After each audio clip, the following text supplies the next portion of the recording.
All right, welcome listeners. This will be episode 58, and I'm very happy to start our player interviews with a good friend of mine.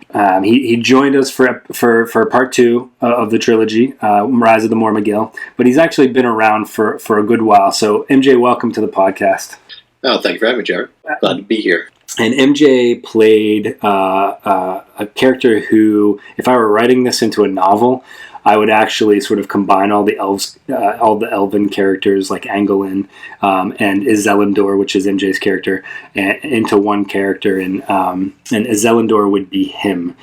This was the elf that lived in Ezellendur, was the fictitious brother of Celebrimbor, and as the party passed through Ezellendur and battled the Watcher at Tharbad, he sort of followed them to the Grey Havens and ended up asking Círdan to hitch a ride on their boat. And in doing so, sort of became friends with the characters.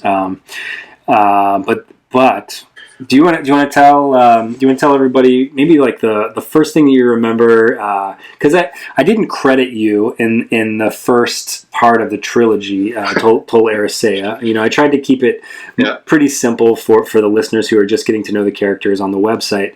I have a list of the characters' names and sort of who played them. What I didn't incorporate into that was all the times that I had other friends such as yourselves fill in when somebody couldn't be there. Yeah, well, that was me. So this was my first experience with D&D, and it was actually a really, really good entry point because it was the lore I really cared about, and it was a really gentle way to get into it because there's a lot going on, and I had no idea what was going on. So there was I came in initially to fill in for. I think you filled in for Riken, right? Was that right? Yes, Woodman. Riken. Yes. Then I ended up taking on when everyone got their character back, and then the following week, the week's coming. You wrote in some parts for me that I would be able to take on roles as NPC characters.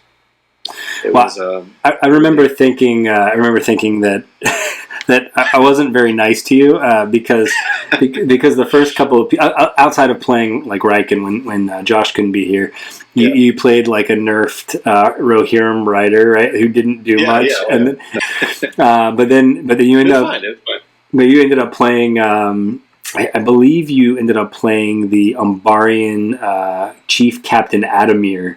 Yes, that's right. Yes, and I think he was shot with a ballista bolt, and knocked off the ship, pretty early into everything, and then Vic took over when the Balrog came out, when the Maiar came out and turned into the Balrog.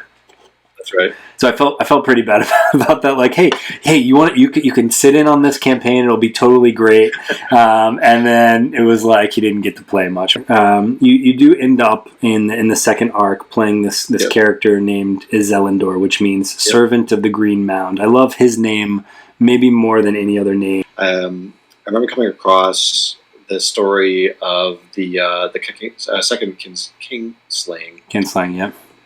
I absolutely love that story, and I think the development of this character was largely like a collaboration between your ideas and my ideas, and like you the lore, and I just love the idea of that story, and I thought, it'd be kind of cool to have a person that was involved with that, and I think you even looked it up, and you're like, well, Curfin, who was the Noldorian prince, father of Celebrimbor.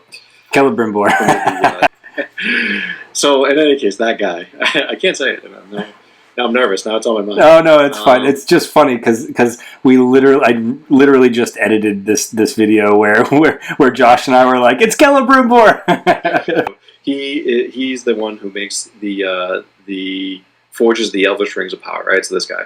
And I thought it'd be great to have this story that ties into that, and so we wind up making him to be the brother of that guy, and Sauron goes and winds up, attacking Eregion, and ever since then, he wants justice done, and so he's going to be fighting, Sauron throughout time. And when he enters the story and joins the campaign, it's the most like, it's up until that point in time, the next battle he's going to fight. The next. Well, I think he probably saw the writing on the wall, right? Like at that point in the campaign, when the characters were passing through Tharbad, the Shadow Mire that they released from the Void had just sort of gone through the area, and Ezellendur would have been aware of that, and at this point, he was probably like biding his time for revenge, and when this is all sort of started happening, I'm sure he's like, okay, all right, it started now. This is definitely tied. Here's the Shadow Mire who, or knew of, and he's back from the Void. Surely this is leading to something that can't be good. And I think that's kind of why your guys sort of joined with this group. So let's go back a second. I'm curious. We kind of skipped over. You mentioned when I mentioned this campaign, you said this was I think to quote you, this was a world that you cared about. Now. Tell me and tell the listeners about your experience with Tolkien and with Lord of the Rings. So I got this really cool story. So I was in high school when the Lord of the Rings came out, and that was my first experience with Lord of the Rings. I think I may have heard of it before as like an epic fantasy tale and everything else, but like I think the thing's a tome, the book. So yeah. It was one of those deals that like I wasn't against reading. It just was. If I was going to take that on, I was going to commit to that, So, so then I see the movies, right? The movies come out.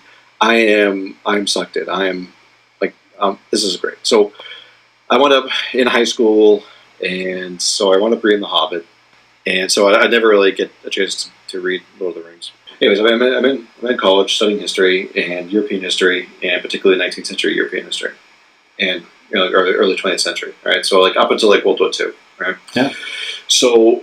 I'm in this class, and the class is called, and it's like my junior year, right? It's called something like, the Great War and, or Art and Culture and, the Great War.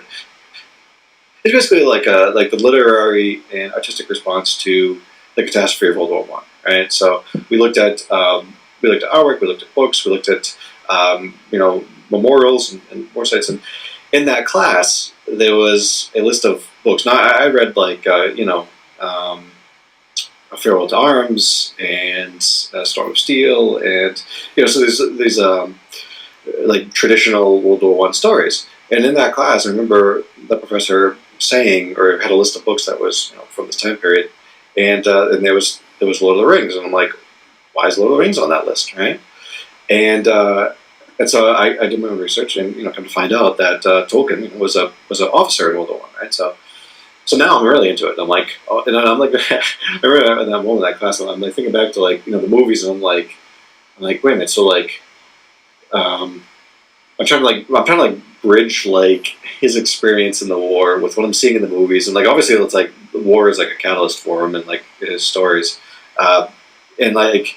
I don't know how much he denied it later on, or like accepted that this was like the framework of his stories. Like I don't know if you know more about that than I do, but I'm sitting there looking at this as more like a person's response to their experience during wartime. And of course when they come out, this is what they're going to be writing about. This is what they're going to be. This is the stories they're going to tell. Is like heroism and brotherhood and lightness and darkness and like, and even like I don't know, like even like the landscape of Middle Earth.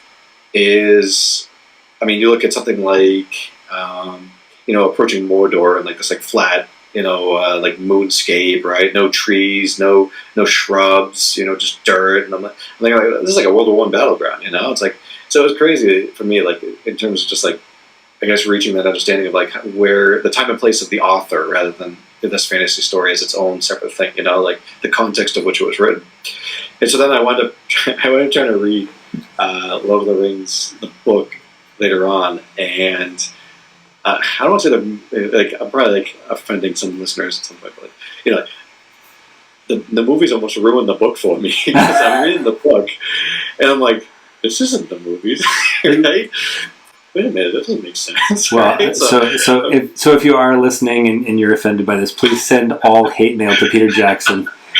Yeah, exactly, right? But it was awesome because like there's so much lore. There's so much like the writing of the songs and like you could see that this was like this man's like life work, and that was cool for me. So when you offered me this opportunity, I'm like, yeah, let's dive in, man. I love the movies. Let's go. I love the movies. Yeah. And, I'm not sure about the books, but the movies were great. Right, and of course you based all your lore off the books. I'm like, oh man. But no, it was great because I think the way that the campaign, and I'm not going to spoil anything, but the way that the campaign rolls out and the way I can participate inside of it, and the way you explain it, and the way that you, as our guide, it's you're making ties to the references to the movies and to the books and part of our story, and you're referencing back, and it's great for setting the context for somebody like myself who knows like apparently just like the top level of the lore, but like wanted to know more. And this campaign made it more accessible, I think. Well, it was good, I think, that you came in sort of the first part of the campaign and sort of the Middle Earth that we all know, right? Whether it's from it's from the books or the movies, the second part of this campaign starts in sort of a more obscure area, in the land of Erisea, right, the Lonely Isle. And even even people that have read The Lord of the Rings many times and really haven't delved into the Book of Lost Tales or the Silmarillion, so the concept of Erisea and the Tower of Avalone, like the Master Palantir, like that's all foreign to people, I think this is for people that have advanced to this far in the podcast are probably pretty diehard Tolkien fans, and so I think even for the players, there needed to be a little bit of hand holding in those, tons and tons of lore cards. Do you remember those lore cards that I would give you guys? Oh yeah, of course, yeah. Yeah. So yeah, I mean, it was everything. It was all right. There was a lot there, and you're right. Your listeners are probably familiar with all these, a lot of these characters and places, but like going past the movie. I mean, this is like where like the movies left off, like where like the actual lore of Tolkien comes in. Like this is all the backstory that makes Lord of the Rings make sense. So I probably talked about this on the podcast before, but the man was a genius, and he believed that he had a few of these stories that he wanted to write, but he also had this mythology that was sort of underlying everything, and he believed that the mythology would make the stories better, and that the stories would make the mythologies better, and that the two would sort of feed off of each other, what I think what you learn what we learned from Corey Olsen, the Tolkien professor, and in reading the Book of Lost Tales from Christopher Tolkien, is that these stories evolved over time. Like you were talking about his time in the trenches in World War One. Mm-hmm. His idea, his concepts of all of these things evolved and changed. And what we're playing through in Erisea is sort of an earlier version of his mythology of Britain, and it was just terribly fun to research and to sort of guide people through that land. But we only have a few more minutes left. I want to ask the same question that I ask everybody. Is there, without giving too much away, is there a particular part coming up or that you've experienced so far? So they've the listeners are essentially, you guys have just escaped from the Tower of Avalone and are heading through the land of elms, about to get to the Cottage of Lost Play. Is there anything, either something that you've experienced or something coming up that they can look forward to? Oh yeah, I mean, there's a lot I remember. There is a fantastic disagreement coming up. I'm thinking about the Pixies. Oh. So yeah, the Pixies were one of my personal favorites. It had nothing. It was I don't know. It was just me being I guess pushing the boundaries of what would be acceptable within the Tolkien lore. We did a lot of that, pushing the boundaries. I did. I did. I had fun. So like, it was fun. So offline, before we started this interview, MJ was like, "Yeah, if I had known you were going to podcast this, I probably would have watched what I said a little more." So your secret's out, man. There's some really, really cool surprises coming up where we get to meet some pretty cool people, and including some that maybe are, as they say in Transformers, more than meets the eye. Yeah, more than meets the eye. Yeah, well, yeah, that's actually good. I like that reference. Yeah. Well, if it's all right with you, typically what we do, either right before or right after the last battle of this part of the campaign, we'll have everybody back for like a reunion episode. Oh, that's cool. So maybe you could join us for that. Yeah, I'd love to. All right, buddy. Well, thanks for stopping by. All right. No problem. Thank you. Bye-bye.